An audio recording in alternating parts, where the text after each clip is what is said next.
Hi everyone, it's Michael, and it is unfortunately time for an In Loving Memory video. Now the last In Loving Memory video I did was on October 20th. That is exactly 6 months ago.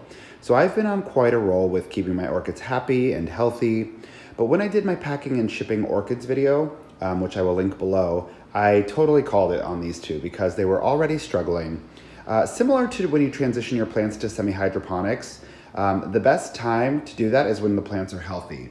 I would say the exact same thing for traveling with your plants. The best time to travel with a plant is when it is healthy, well established, and doing well.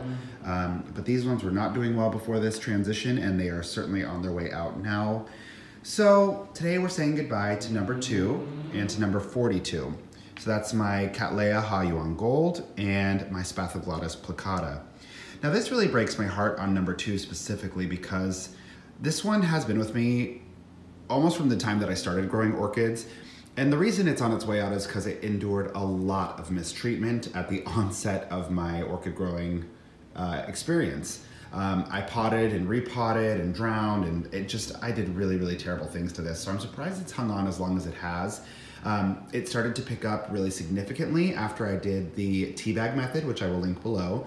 But unfortunately, the root system didn't have enough time to become established enough before I moved. So the move just stressed it out. It immediately started dropping leaves. And I thought maybe it would just drop one, but then this one started to yellow, and then I even noticed the very shriveled cane on the one that still has a green leaf is actually starting to turn brown. So that just breaks my heart.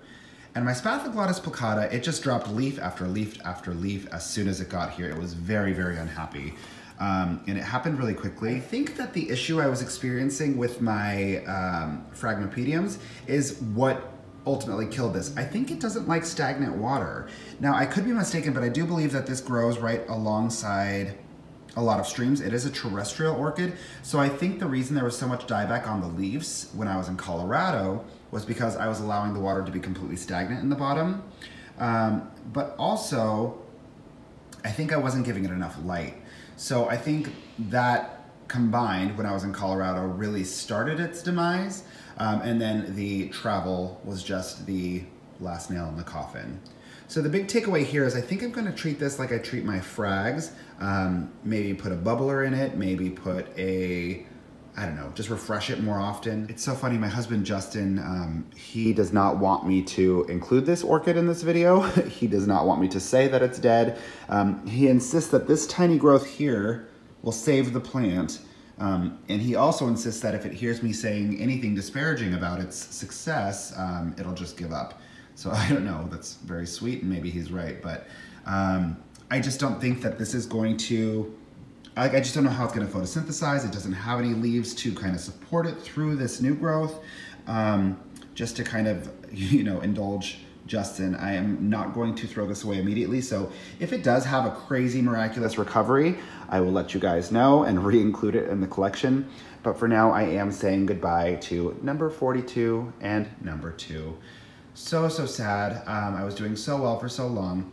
There are a few other ones in the collection that I'm a little concerned about at the moment, but I'll do a separate video for those. I think I'll call it like the watch list or something. I know this isn't a very fun video, but I think it is so important to be transparent about when things don't go your way and about, I wouldn't call them failures, but your opportunities as a grower. I think it's really important to be transparent about that because it would be super unfair and super dishonest of me to just show you all the beautiful things that are in bloom, which, by the way, you guys, there's a lot of them, just to put a little positive spin on this. But it would be very dishonest for me not to share these opportunities. So I hope you guys found this informative.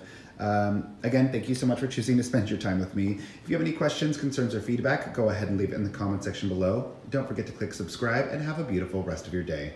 Bye, guys.